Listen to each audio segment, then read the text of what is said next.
We've been connected with the Philippine Motorcycle Tourism, and through the KD Rock venue, we want to promote not only the venue ng KD Rock and also the beauty of province of Bataan in terms of the tourist spot dito around here using the two wheels in a safety mode.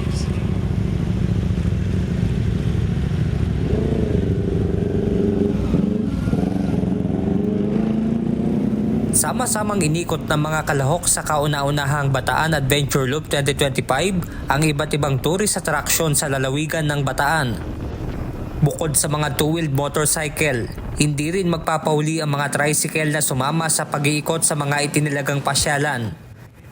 Pero bago ang mahabang ride, sumailalim muna sa safety orientation at seminar ang lahat ng mga kalahok upang tiyakin kung may safety gears at maibahagi sa mga ito ang kaalaman para sa ligtas na paglalakbay.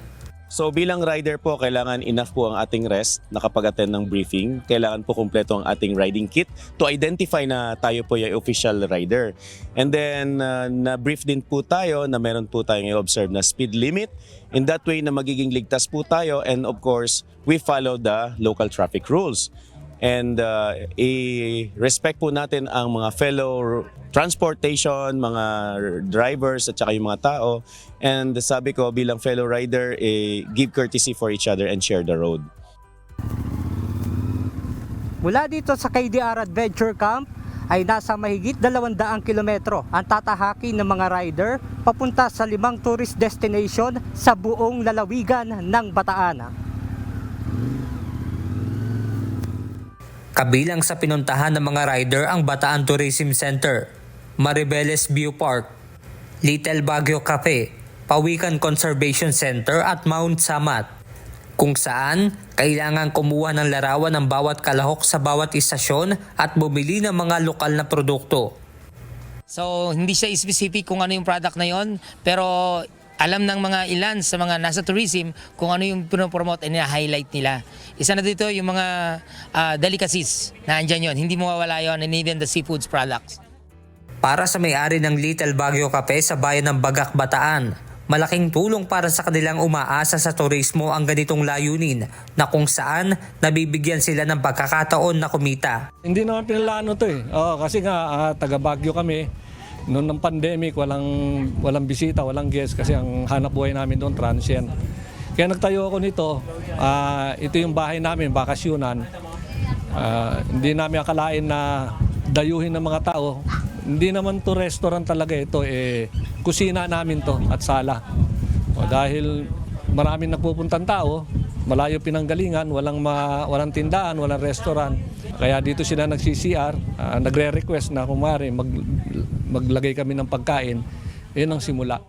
Sa Pawikan Conservation Center naman, nabigyan ng pagkakataon ng ilang lumahok na rider na ipaliwanag ang kahalagahan ng pawikan sa karagatan at mahikayat ang mga nagmomotor na tumulong sa pangangalaga ng pawikan sakaling magawi at makakita sila ng mga ganitong hayop sa baybaying dagat. First time po ito na mayroong motorcycle club for ecotourism and for environment purpose only. Hindi lamang po kami ang tumutulong sa pawikan, pati po pala yung mga riders ipagbigay alam mula po sa kanilang mga pamilya, kamag-anak, mga kaibigan o even sa mga kanilang mga social media accounts, no, i-share po nila na meron po mga tao o grupo na nangangalaga po ng pawikan dito po sa aming lalawigan sa Bataan. Para sa lady motovlogger na si Sera Hermones na mas kilala sa social media na Lakwat Sera, masarap niya sa pakiramdam na sa pamamagitan ng pagiging content creator ay maging katulong sila sa pangangalaga sa kalikasan. Yung sa Pawikan, ito yung pinaka one of the meaningful na destination talaga kasi may mga natutunan kami, pinanood namin yung process, yung mga volunteers kung paano kinoconserve at bakit naging si Bataan ang naging tirahan ng mga pawikan. So ayun, ang dami namin natutunan at nakita din namin yung mga baby turtles. Samantala, isa pa sa highlight ng Bataan Adventure Loop 2025 ang paghahatid ng charity para sa napiling benepisyaryo. Kahapon, pinagkalooban ng nasa 100,000 pesos ng Bataan Adventure Loop at MCGI Riders ang Bataan Cancer Society and Support Group Incorporated. Ayon kay Arnie Santos, presidente ng grupo, Malaking bagay ang nasabing halaga para sa kapakanan ng mga may sakit na cancer. Gaya na lamang niya na nagkaroon nito mahigit 2 dekada na ang nakararaan. Masayang-masaya po kami lahat. Talagang nasupresa po kami. At sa dinagdag po ni Kuya Daniel, actually, ang tulong na to ay doon sa mga may cancer na takot. Alam mo yun, nalaman nila, ayaw nila magpa-check up. Nalaman nila, akala nila wala nakakasurvive. Akala nila katapusan na ng mundo, pero hindi. May nabubuhay. At siguro sa tulong at awa at habag ng Diyos, sa dasal, talagang maraming himala na ginagawa ng Panginoon.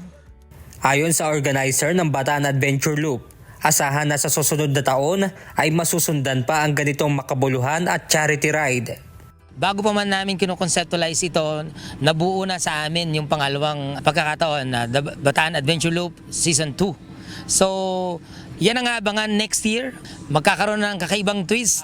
Hindi ko pwedeng i-reveal. Talagang secret siya.